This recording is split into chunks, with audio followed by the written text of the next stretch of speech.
Hello, welcome to this majestic day. We have experienced a whole waterfall of emotions today. If you have been following, if you have not been following, well, what a surprise I got for you.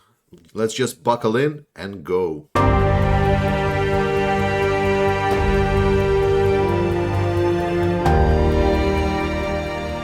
So this day was characterized by the rapid Ukrainian advance building up on whatever was achieved yesterday. And we have our overview of the Kharkiv region. So we have this map that actually covers a lot what was happening yesterday and what we knew about. So it's a great place to start. Now we know definitely that this north part is very close. And yesterday we saw that the fighting was happening around this area. There was some villages in Khrushchevka here. Today, right from the morning, we saw the pictures confirming that Ukrainians are actually on the outskirts of Kupiansk. And the significance of Kupiansk, I've explained in my previous video. Go watch that one. It's very relevant. And basically, it's a major central, the most important city in this area, because once it's taken, then from here you can basically spread out everywhere. There's a big railway connection line. Go watch the video. And now we know that Ukrainians from here were able during the day to semi-encircle, and the bridge inside of Kupiansk was either taken out or damaged. Right now it's apparently not very usable. This means that the city's, at least the western part of the city, is in encirclement by this point. What else? Well, at some point, Ukrainian forces, we noticed that there has been appearing the images from a small town of Kunie here, and then there was also an image that was geolocated that it's not seen here, but there is a village that's called Yasinovata that is around this circle here. And that meant that something has happened. If Ukrainians were able to go from here to here, something must have happened. And then that explained why there was also reports around these two villages. Basically, the best thing that we know of, that there was some movement along the roads, and there was push from Balaklia, and there is some resistance now around this Morozovka Savinitsy that was formed by the Russians. And Ukrainians went somewhat over this and from the north, and then they went also down here, and then they also went somewhere from down here. So now we can say that after this, and after they reported Kunitsa, it looks something like this right now, at least on this area. And this obviously, they've reached the river. There have been pictures that they've reached the Oskil River. So we already see that the Ukrainian advance has drawn itself up quite significantly. So right now, I'm assuming that there is still resistance around Savnitsi-Vesele line, and we know that there has been support coming from Izium. So this is probably the pocket of resistance that is still here in between these two cities. At least we have no confirmation. And we know that Ukraine was pushing down to the third major bridge. Right now in the area there is major bridges. One in Kupiansk. One is, if I believe, Senkove here. There is also a railway bridge here, but here, railway bridge here, and the big bridge here, Gorokhovata. So in Gorokhovata, Ukrainians pushed down, and by this point, I'm getting more confirmation that Gorokhovata has been taken, and Ukrainians are controlling it. So we see that a lot more territory has been taken. Apparently, we reached the river. What does it mean? Well, firstly, to explain this, rather than listening to me, I'm just going to switch to this map. And this is a map by someone that I recommended in my video of how to follow the war in Ukraine, which is Thomas C. Tyner on Twitter. On this map, he drew it a couple of days ago, and he tried to explain what is the significance of pushing towards Kupiansk and what is the potential development of the situation and how bad it is for the Russians. So in this map, he explained that going from this point to and taking Shevchenkove is actually very significant.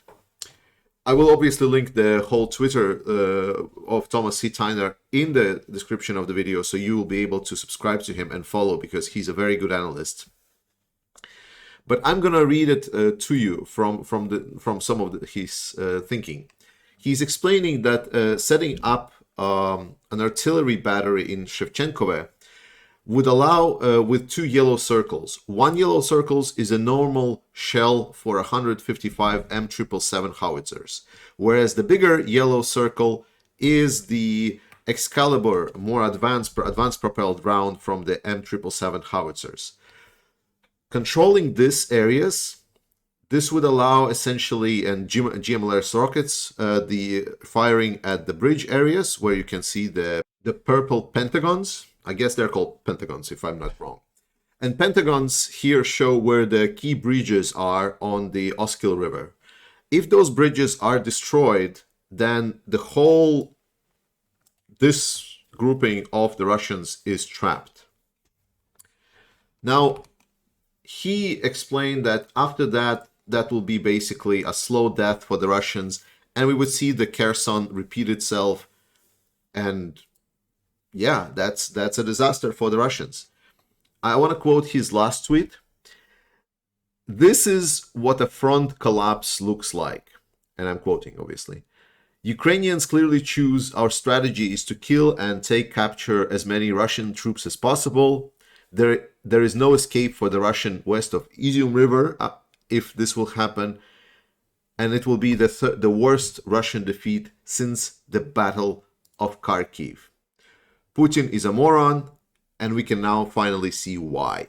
This assumption was made during the previous couple of days. If I switch back to our map and quickly draw, and it's going to be less precise as I drew it before, but if I just draw the map that we're having right now, we can see that not only Ukrainians took Shevchenkove, they took the whole area. I'm obviously aware that there might be small pockets of resistance inside. This is still somewhat of a gray zone because Ukrainians were advancing really fast on their armored personnel carriers, and the heavier troops are kind of coming only after them. That's the tactic. So they're rushing in, and then the heavier troops are coming in later. Here we understand that now Ukrainians, firstly, there is no good angle for Russians to attack. Ukrainians control bridge here, railway bridge here, which is less relevant, but Kupiansk is also semi-encircled. There is no good angle to attack from the east side. There is no safe crossing. That leaves only one kind of direction, but that direction, the only kind of the only leftover crossing of that bridge is in Oskil here. But if HIMARS, that would be, or even like the field artillery deployed anywhere in this area, it can easily control that bridge. And with the reconnaissance that Ukraine has, it would be complete disaster. So by this point, if nothing less of a miracle happens on the Russian side, Thomas is quoting 5,000 to 6,000 fresh troops, but that was 3 days ago. Ukraine has now reached the river. At this point, if there is no miracle army pushing suddenly from the south and from the north into Ukrainian positions, then Russians here are by this point trapped. And that can be about 10 to 20,000 Russians. We precisely don't know, but it's a lot. It's a disaster. It's a complete dismantling of the Russian military in the north of Ukraine. This is obviously not winning us the war, but it's very close to it. And a little bit closing in on the Kherson axis, we must say that advancing Kherson is happening, but unfortunately all the media and a lot of reporting is getting lost because most of the reporting goes around Kharkiv area, and that also means that we don't really follow as much, and we don't have a lot of analysts analyzing what's happening in the Kherson area, so we don't have a lot of validated and well researched documentation available. What we have known is that around Kisilevka, the troops here lost their morale, and apparently they fall back just randomly without notifying anyone, and that allowed Ukrainians to take Blagodotne and actually push forward, and obviously Zeremechai is contested.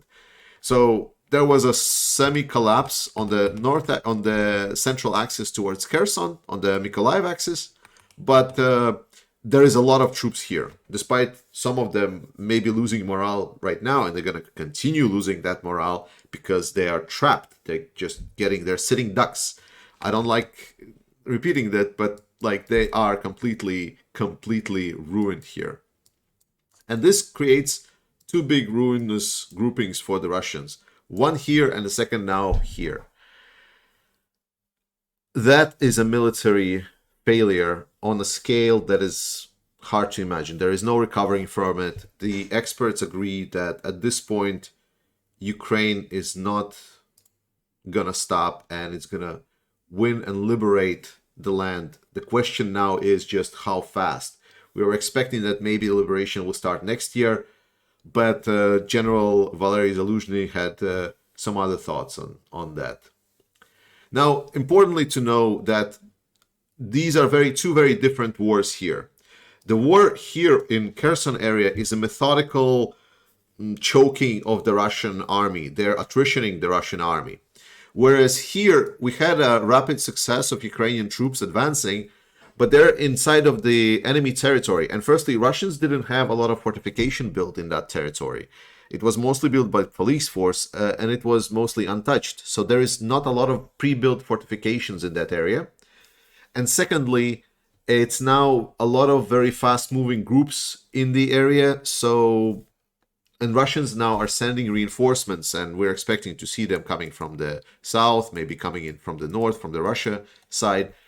But it's going to be a very fast-paced warfare. There's not going to be established trenches for a while now. So the couple of weeks might be very fluid where the separation line is coming from. So it's going to be a very, very active fighting that is going to happen in that area. It's two very different wars at the same time. I've enabled membership on this channel, and now Patreon is also available.